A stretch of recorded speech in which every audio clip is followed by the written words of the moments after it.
오늘 제목을 일어나 내 자리를 정돈하라 라는 제목을 가지고 말씀 나누려고 합니다. 하나님을 경외함 가운데 신실한 믿음을 세워갔던 그 그리스도인들에게 성령의 위로하심과 그 후원하심이 있었고, 또한 그로 인하여서 교회는 평안하여 수가 더 많아지게 되었다는 거죠. 우리가 지난주에도 잠깐 나누었지만 교회가 성령의 위로와 또한 성령께서 또 같은 의미로 후원하시다라는 의미가 있다고 했죠. 성령의 위로하심은 성령의 그 후원하심을 통해서 위로를 받는데요, 이는 가만히 그냥 넉넉히 앉아있는 자들 향한 위로와 소원이 아니라는 거죠. 바로 무엇이 필요했죠? 하나님을 경외하는 마음 가운데 있는 교회들, 우리가 교회들이 먼저 우리가 다시 회복돼야 되고 다시 한번 제자를 찾아가야 될 것이 뭐냐? 바로 하나님을 두려워할 줄 알아야 되는 거라는 거죠. 하나님을 경외함을 잃어버린다면 그곳에는요 성령의 위로가 이룰 수가 없어요. 또한 성령의 인도하심과 그 후원하심이 그 가운데 임할 수가 없다는 거예요. 왜냐? 하나님을 두려워하지 않는데, 하나님을 경외하지 않는데 어떻게 그 하나님께서 당신의 교회를 향해서 일을 하실 수 있겠냐는 거죠. 그래서 그 온 유대와 갈릴리와 사마리아의 그 교회가 평안하여 든든히 서갖고 주를 경외함과 성령의 위로로 진행하여 수가 더 많아진다라고 이 사도행전 누가 저자는 이렇게 기록을 해놨죠. 상황은요 여전히 핍박과 박해의 위협 가운데 있는 교회였어요. 교회가 가장 두려워해야 될 존재가 바로 하나님이죠. 교회는요 어떤 세상의 권세자들, 통치자들을 두려워할 것이 아니라, 물론 그들의 권위와 그들의 어떤 질서 안에, 하나님이 세우신 천지의 질서 안에서 우리가 순종할 부분 순종해야 되겠지만서도, 우리가 하나님, 우리 만유를 다스리시고 만왕의 왕이 되시고 완주의 통치자 되시는 그 주님을 한 분을 온전히 경외할 때 그 세상의 어떤 권세와 통치자들이 억압과 핍박 속에서도 그들을 두려워할 이유가 없다라는 거예요. 왜? 우리는 하나님을 두려워하기 때문에. 이 시대에 있었던 그리스도인들을 향한 그 끔찍한 박해, 나아가서 이제 몇 해가 지나면은 로마의 네로라는 어떤 정말 미치광이 로마의 황제가 나타나서 끔찍한, 그러니까 유례 없었던 그리스도인들의 끔찍한 박해가 이제 이후에 나타나게 돼요. 근데 그때는 더 여전히 그리스도인은요 박해가 심하면 심할수록 더 흥왕해지고 왕성해지는 것이 사도행전 오늘 본문과 함께 이 사도행전 기자가 얘기하고 싶은 이건 사실이고 진리라는 거죠.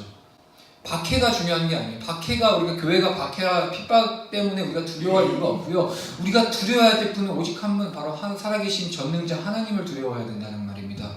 이어서 오늘 본문 32절에 그때 베드로가 사방으로 두루 다니다가 루다에 사는 성도들에게도 내려갔더니 라고 기록되어 있습니다.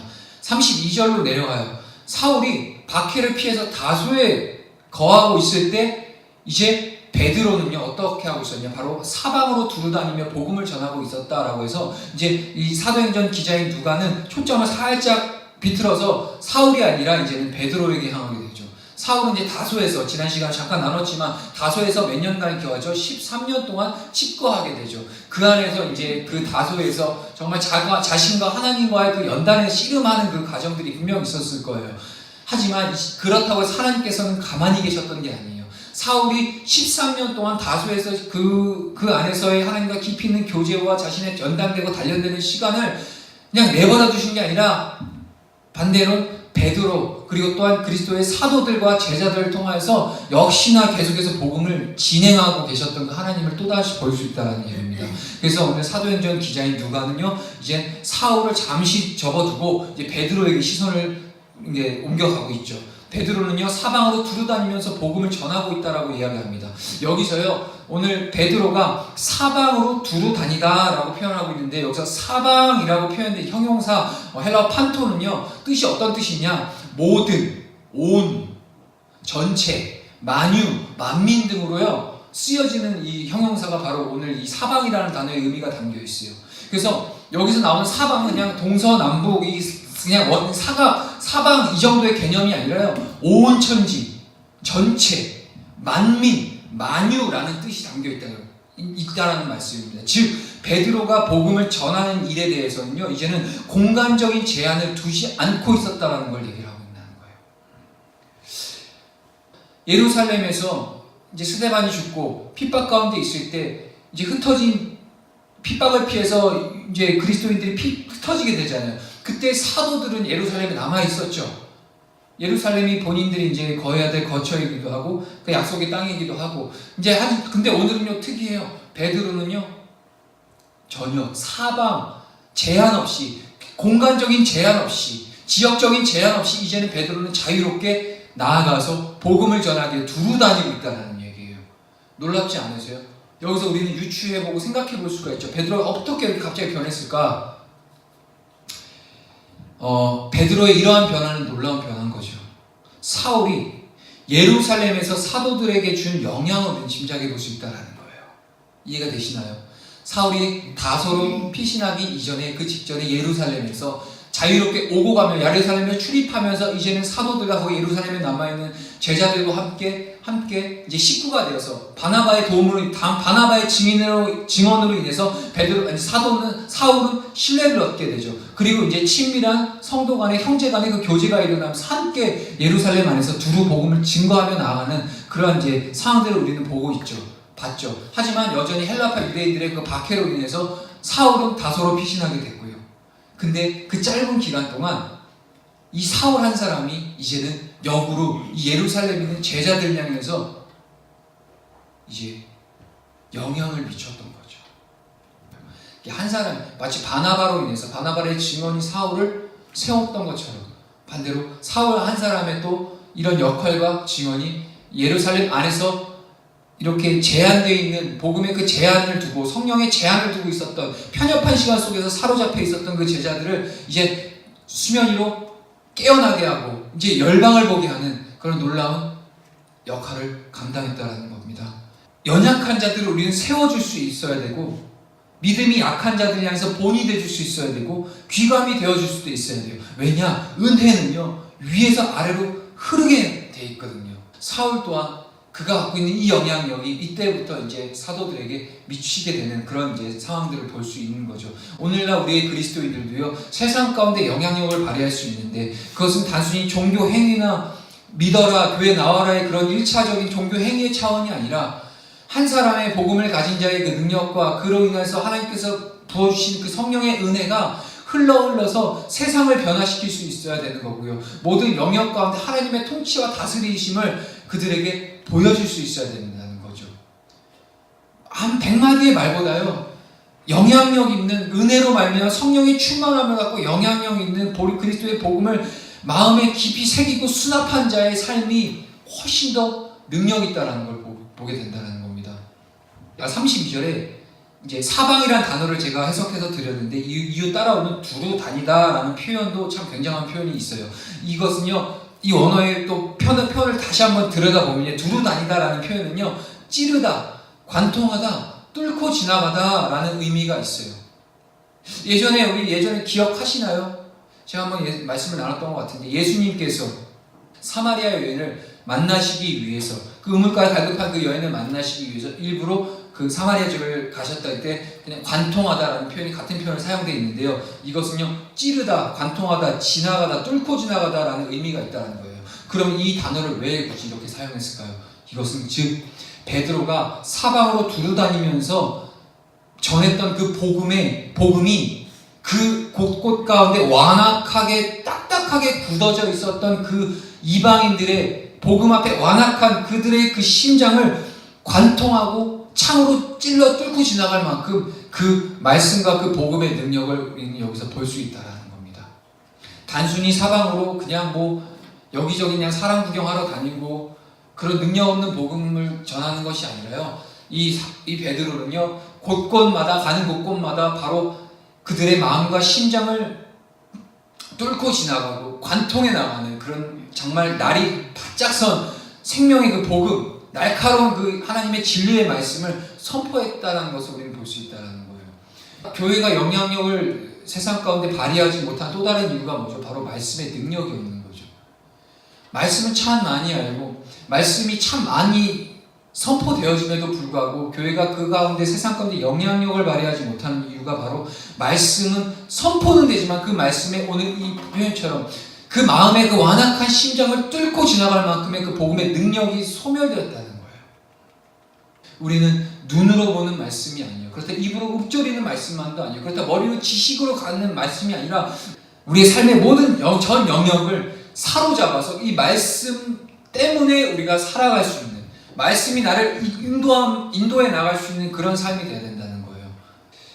이어서 32절에 계속해서 그런데 베드로가 룻다에 이르기 전에 보면 32절 다시 한번 제가 읽어볼게요. 그때 베드로가 사방으로 두루 다니다가 하반절에 룻다에 사는 성도들에게도 내려갔더니, 자, 여기서 룻다에 사는 성도들이라는 표현이 나와요. 성도 곧 그리스도인이라는 얘기예요. 근데 베드로가 룻다에 이르기도 전에 이미 그곳에는요 벌써 주님을 믿는 그리스도인들이 존재하고 있었다는 거예요. 룻다는요 예루살렘 서북쪽 지중해 연안 도시에 있어요. 그 룻다의 그리스도인들은 그러면 상당히 예루살렘과는 먼 거리라는 얘기예요. 근데 주님께서는요, 그 주님께서 사역하셨던 곳은 예루살렘이죠. 이방 땅은 잘 안 가셨어요. 근데도 불구하고 이 당시에 베드로가 룻다를 찾아갔는데 그 안에 이미 그리스도인들, 성도들이 있었다는 얘기예요. 이 룻다의 그리스도인들은 언제 누구에 의해서 복음을 받아들이게 된 것인지 우리는 여기서 다시 한번 확인해 볼 필요가 있다는 겁니다. 사도행전 7장을 우리가 기억하죠. 스데반의 순교를 기억합니다. 스데반의 순교와 함께 그 예루살렘 안에 그리스도인들을 향한 박해가 이제 본격적으로 시작하게 됩니다. 그리스도인들은요 예루살렘을 떠나 결국 그 박해를 피해 흩어지게 되죠. 이와 함께 헬라파 그리스도인들의 주도적인 역할로 복음은 사방으로 확산되게 되는 거죠. 여기서 우리가 헬라파 그리스도인들 누구였죠? 대표적으로 7 집사들이죠. 7 집사. 그 중에서도 그 대표적인 헬라파 그리스도인 중에서도 또 대표적인 사람이 누구죠? 바로 빌립. 집사 빌립이었습니다. 빌립이 어떤 사람이었죠? 우리 다시 한번 이전 시간들로 돌아가 볼게요. 빌립은요 2000년 교회 역사상 최초로 사마리아 성에 복음을 전한 그리스도인이었어요. 그리고요 에티오피아의 내시에게 세례를 베푼 그는요 기독교 역사상 이방인에게 세례를 베푼 최초의 그리스도인이기도 했다는 겁니다. 그 빌립의 활약상을 전해주는 그 사도행전 8장 40절에는 그를 이렇게 그의 이야기 이렇게 끝나고 있어요. 함께 읽어보도록 하겠습니다. 시작. 빌립은 아소도에 나타나 여러 성을 지나다니며 복음을 전하고 가이사랴에 이르니라. 빌립의 활약상을 얘기했었던 8장에서 쭉 봤을 때 이제 빌립의 활약상의 끝을 맺는 마지막 절이 바로 40절인데 이렇게 끝나는 거예요. 빌립이 아소도에 나타나 여러 성을 지나다니면서 복음을 전하고 가이사랴에 이르니라. 그러니까 한마디로 에티오피아 내시를 만난 곳이 바로 남쪽 광야길 끝에 있는 가사 쪽 그 위쪽에 아소도에서 이제 그 여정을 시작해서 반대로 지중해 연안을 따라서 북상하면서 가이사랴라는 지역에 이르기까지 그 사이에 있는 여러 성읍을 다 다니면서 복음을 전했다라고 이렇게 얘기하는 겁니다. 따라서 지중해 연안에 속해 있는 룻다와 욥바의 사람들이 이 당시에 빌립으로부터 복음을 전해받았음을 쉽게 짐작할 수 있다는 거예요. 오늘 베드로가 룻다로 내려가잖아요. 이 룻다가 바로 지중해 연안, 바로 빌립이 그 전도 여행의 그 과정 가운데 있는 그 가이사랴 지역, 그 아소도에서 가이사랴까지 가기까지 그 여정 그 사이에 있는 지역이 바로 오늘 룻다라는 겁니다. 그래서 이미 빌립을 통해서 이 룻다 지역에는 복음이 증거되었고 그리스도인들 곧 성도들이 존재하고 있었다는 걸 볼 수 있다는 겁니다. 이 사도행전에 나타나는 모든 사도들과 제자들과 또한 빌립 집사를 통하여서 다양한 그리스도의 제자들이 가는 곳곳마다 그들은 복음을 들고 그곳에 그리스도의 예수의 생명력을 전했다는 것을 볼 수 있죠. 왜냐? 특별한 사명자들만 그것들을 감당하는 게 아니에요.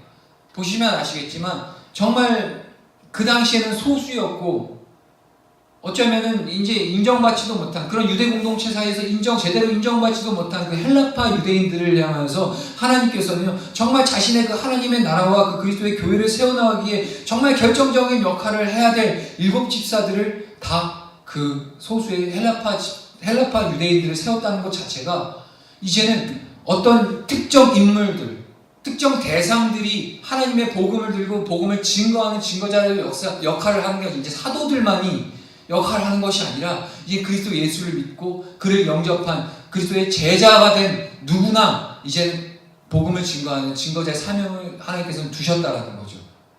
그들은요, 그들이 발을 밟는 곳곳마다 그들의 입술로 정해지는 것은 바로 예수가 그리스도시다. 그런 살아있는 복음이 그가 가는 곳곳마다, 그들이 사는 곳곳마다, 그들이 발걸음을 옮기는 그 모든 지역마다 그들의 존재 가치와 여부는 바로 그들의 사명, 바로 그리스도가 예수시다. 예수가 그리스도시다라는 하나님의 아들 그리스도를 증거하는 사명이 있다는 거예요. 루다가 아니죠. 어디든지 이 당시 나아가서 그리스도 제자된 모든 자들은 아마 가는 곳곳마다 예수 그리스도를 선포했을 거예요. 오늘 그 현장을 보고 있는 겁니다. 복음의 본질을 잃어버렸다. 다시 초대교회로 돌아가야 된다. 개혁이라는 그 단어 자체가요, 뭔가 새로운 걸 만들어낸다는 게 아니라 이전으로 돌아가는 것이 바로 개혁이거든요. 개혁 정신의 기본 자체는요. 그 종교개혁자들이 외쳤던 순수한 복음의 본질은 딱 하나였어요. 다시 돌아가자였어요. 이전에 주님께서 주셨던 그 말씀과 진리의 그 복음의 능력, 바로 오늘 우리가 본문으로 보고 있는 이때 가는 곳곳마다 그리스도의 살아있는 복음이 선포되어졌고, 복음이 선포되는 순간 그곳에는 생명이 솟아났고, 생명을 누림과 동시에 그 생명을 누려서 거듭난 자들에게 다시 복음이 또 전파되고 있고, 핍박이 가면 가해질수록 더 왕성한 하나님의 말씀이 흥왕하고 왕성해지는 그 놀라운 역사가 바로 이 당시에 있었고, 하지만 시간이 지나면 지나갈수록 점점점 더 교회들은 타락해가는 모습. 그 가운데서 종교개혁자들이 외쳤던 것은 단 하나, 다시 돌아가자. 오늘 우리에게도 그러한 정신이 필요한 것 같아요. 하나님, 주님께서 왜 우리 교회 또한 왜 사도행전을 다시 한번 묵상케 하시고, 다시 한번 사도행전을 우리가 깊이 있게 함께 주의 말씀을 상고하고 묵상하며 그 바른 말씀을 실현하고 행하기 위해서 다시 한번 사도행전을 보게 하신 것은 우리로 하여금 이때 어떤 하나님의 능력과 그 교회가 발휘했던 그 영향력과 하나님의 그 살아계신 역사가 이때만큼 왕성했었던 적이 없었거든요. 우리는 새로운 걸 다시 자꾸 찾아내려고 하는데 세상에 해아래 새로운 게 없어요. 이전에 하나님께서 세워놓으신 이 성경 말씀의 그 진리의 모든 것들이 다 답이 있다라는 겁니다. 33절로 가볼게요. 제가 읽도록 하겠습니다. 33절. 거기서 애니아라는 사람을 만나매 그는 중풍병으로 침상 위에 누운 지 8대라. 루다에 도착한 그 베드로가 만나게 된 사람이 누구죠? 바로 8년 동안 중풍병으로 인해서 고통받고 있었던 애니아를 만나게 됩니다. 침상 위에 누운 지 8해래요. 한마디로 얘기해서 중풍병으로 인해서 거동이 불가했다는 얘기예요. 8년 동안 침상 위에만 있어야 되는 상황을 생각해 보셨나요? 감히 제가 저는 상상을 못 하겠는데요. 거동을 스스로 못하고 침상 위에서만 8년 동안 있었다는 것만 봤을 때 제가 볼 때는 이게 살아도 사는 게 아니죠. 그냥 목숨만 겨우 숨만 그냥 헐떡헐떡 있을 정도, 정말 비참했을 거예요. 이런 애니아라는 이런 환자, 중풍병자 애니아를 베드로는 만나게 됩니다. 34절로 가볼게요. 베드로가 이르되 애니아야, 예수 그리스도께서 너를 낫게 하시니 일어나 내 자리를 정돈하라 한데 곧 일어나니. 우리가 여기서 유심히 봐야 할 게 있어요. 그건 뭐냐, 바로 베드로가 먼저 애니아를 향해 손을 내밀었다는 사실이에요. 복음서를 보면요, 많은 치유 기사들이 나타나죠, 예수님의. 근데 주로요, 그 복음서에 나오는 많은 치유와 기사와 그런 이적들은요, 주로 환자들, 기적과 이사가 필요한 자들, 환자들이 주로 예수님을 간절히 찾았던 상황이 많았고, 다윗의 자손 예수여 나를 구원하소서, 간절히 그 예수님을 찾았고, 그 간절한 그들의 그 믿음을 보시고 기적을 그들이 경험하게 되는 어떤 그러한 그 패턴이 있는데, 오늘은요 좀 특이해요. 애니아가 베드로를 향해서 나를 고쳐주세요라고 단 한 얘기도 거론한 적이 없어요. 베드로가 먼저 애니아에게 나아가서 그를 회복시키고 치유시키는 장면을 보고 있다는 겁니다. 이는 무엇을 시사하고 있나요? 우리는 애니아가 치유를 받은 사실에만 초점을 두면 안 돼요. 애니아가 베드로로 인해서 치유를 받고 회복되는 그 상황과 사건 자체에 우리가 그것을 두고 초점을 둘 것이 아니라, 오늘 이 이야기의 핵심은요, 바로 중풍병으로부터 회복된 이 애니아가 이후에 새롭게 바른 삶을 살아가길 주님이 원하셨다는 것에 초점을 두어야 하는 겁니다. 오늘 제목이 제가 뭐라고 정했죠? 일어나 내 자리를 정돈하라. 이 이제 오늘 제목에 다 담겨 있어요. 그래서 베드로는요, 애니아에게 단순히 예수 그리스도께서 너를 낫게 하시니 일어나라 고만 말한 게 아니었어요. 베드로는 이렇게 얘기하죠.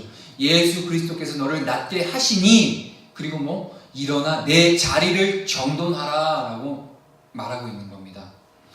우리는요, 요한복음 5장 베데스다에서 그 38년 된 중풍병자 사건을 우리는 알고 있습니다. 그 38년 된 그 병자의 그 기적을 예수님께서 베푸신 후에 주님이 어떻게 이야기하셨나? 우리 요한복음 5장 8절로 가보도록 하겠습니다. 함께 읽겠습니다. 시작. 예수께서 이르시되 일어나 내 자리를 들고 걸어가라 하시니. 동일한 표현이에요. 오늘 사도 베드로가 애니아에게 내 자리를 정돈하라 라는 표현과 요한복음 5장 8절에서 예수님께서 그 병자에게 내 자리를 들고 걸어가라 라고 하는 표현이 동일한 표현이에요. 이 자리, 이 침상, 이 자리라는 것이요, 정말 여러분들 상상 한번 해볼게요. 38년 동안, 그러니까 베데스다에서 38년 동안 그 자리를 깔고 거기서 어느 누가 이제 저 베데스다 연못에 이제 천사가 다니면서 물동을 다니면서 막 거기 이제 첫 번째로 들어가면은 병이 고침받는다는 그런 전설 때문에 그 앞에서 이제 기다리고 빨리 첫 번째로 들어가는데 몸이 거동을 못하니까 어느 누가 와서 나를 좀 던져줬으면 좋겠는데, 빨리 던져줬으면 좋겠는데, 무려 38년 동안 기다려도 어느 누구도 그걸 건져주지 않았죠.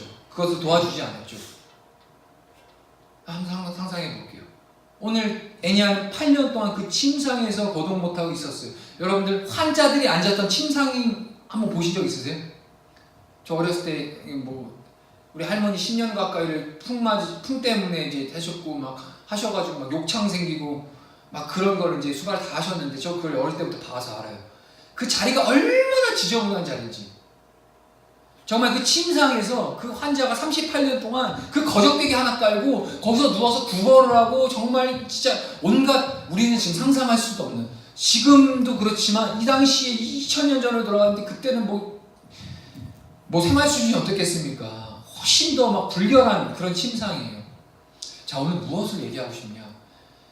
베드로도 또 그렇고 예수님께서도 그랬고 그들에게 이제 내 자리를 정돈하라 라고 얘기하신 것에 대해서 우리 주님이 이렇게 말씀하시는 거죠. 단지 사람이 기적으로 인해서 치유함을 받기 위해서 육체적인 회복이 일어나는 것, 그것도 감사하겠지만, 하지만 거기서 끝이 난다면은 멀쩡한 육신 가지고 가만히 내버려두면 뭐만 짓죠? 죄만 져요. 본질이 다르다는 거예요.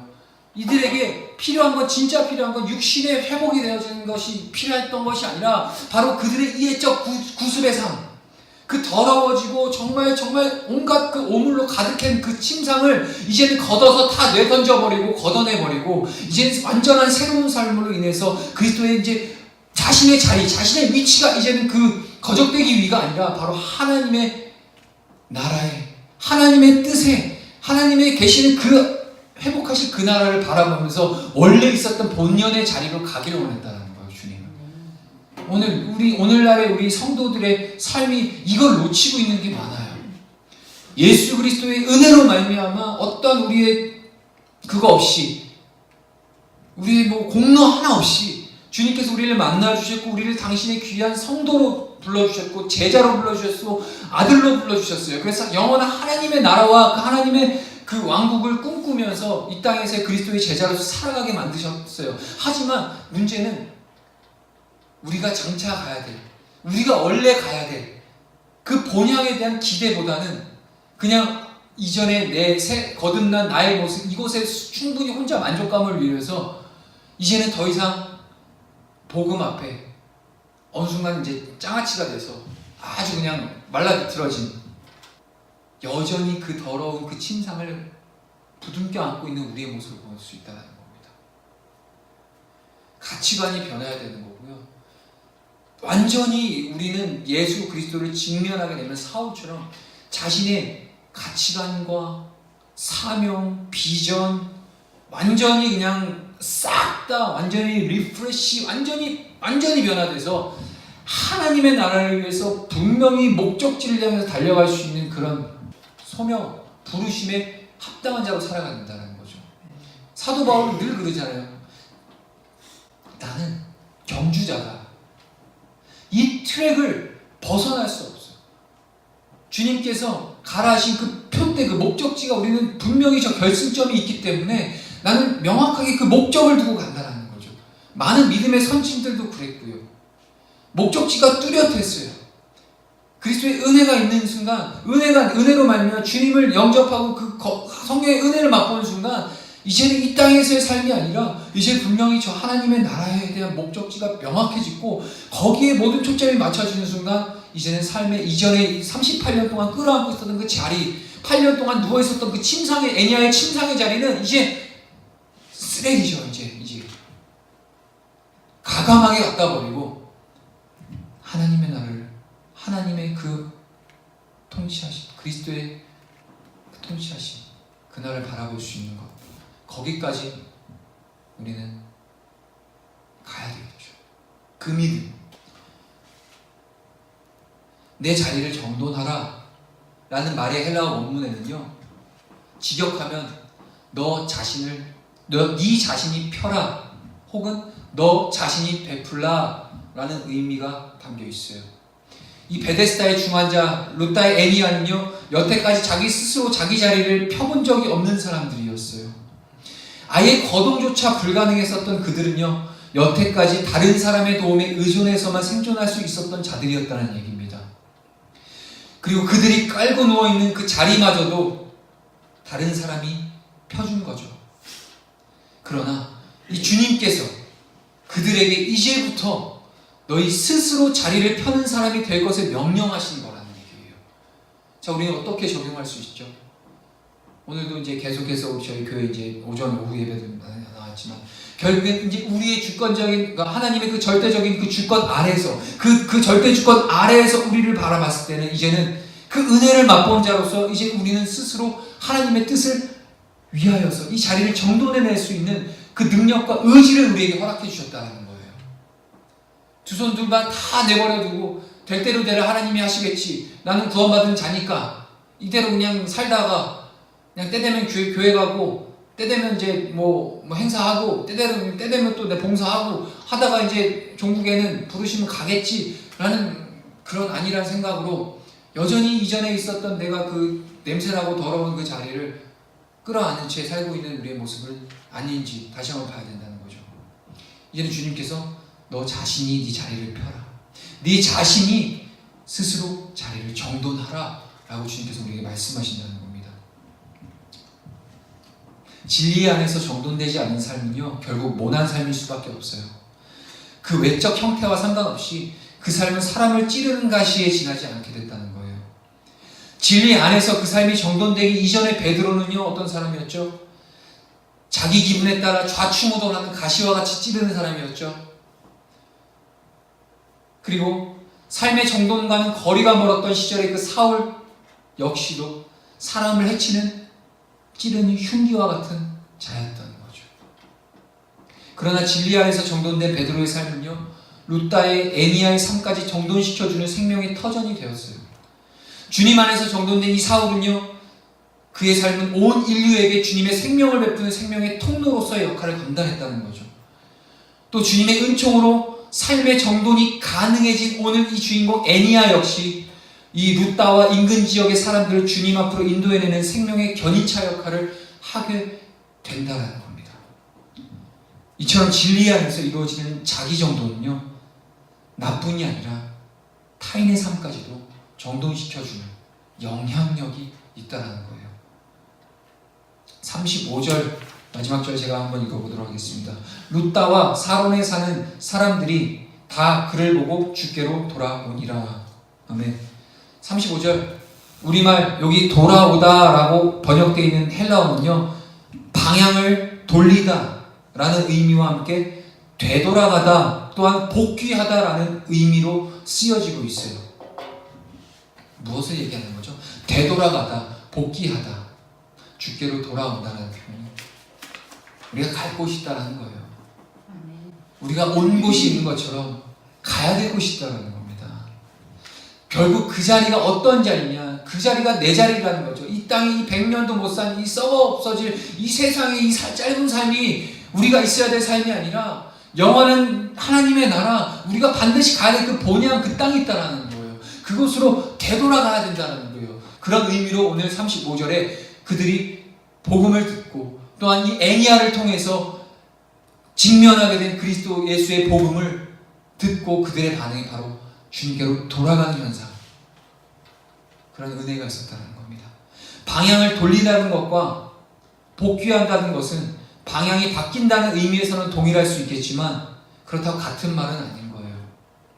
오늘 사도행전 3장 19절에서 베드로는요, 이전에 유명한 사도행전 3장 베드로의 설교에 이렇게 얘기하고 있습니다. 함께 읽도록 하겠습니다. 시작.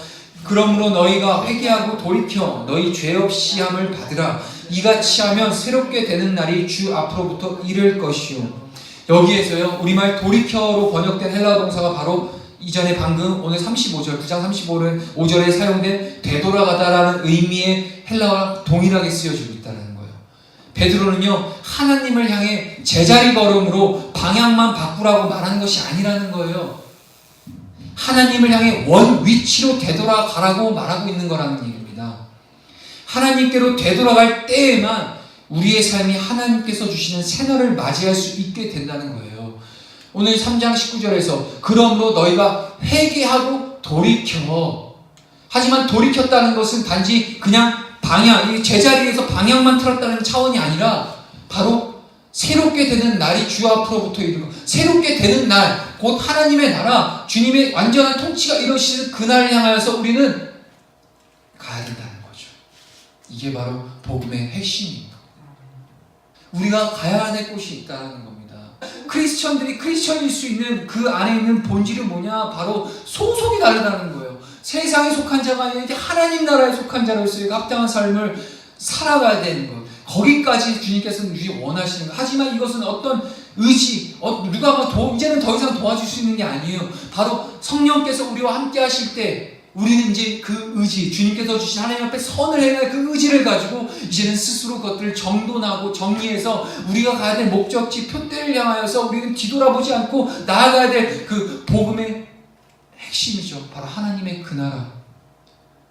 히브리서의 수많은 그 믿음의 선진들이 저 먼 곳을 향해서, 아브라함도 그랬고요, 모세도 그랬고요, 수많은 믿음의 선진들이 당장 보이지 않지만 하나님의 그 약속, 그 언약을 믿는 믿음, 그 약속의 종착역이 어디죠? 바로 이 땅에 하나님의 완전한 나라가 이루어지는 그날을 바라보면서 그들은 그 믿음의 여정을, 그 순례자의 길을 걸어갔었던 그 행보가 바로 오늘 우리에게 함께 마지막 주자, 라스트 러너, 마지막 주자로서의 우리의 삶을 요구하고 계신다는 겁니다. 함께 찬양하고 기도하겠습니다.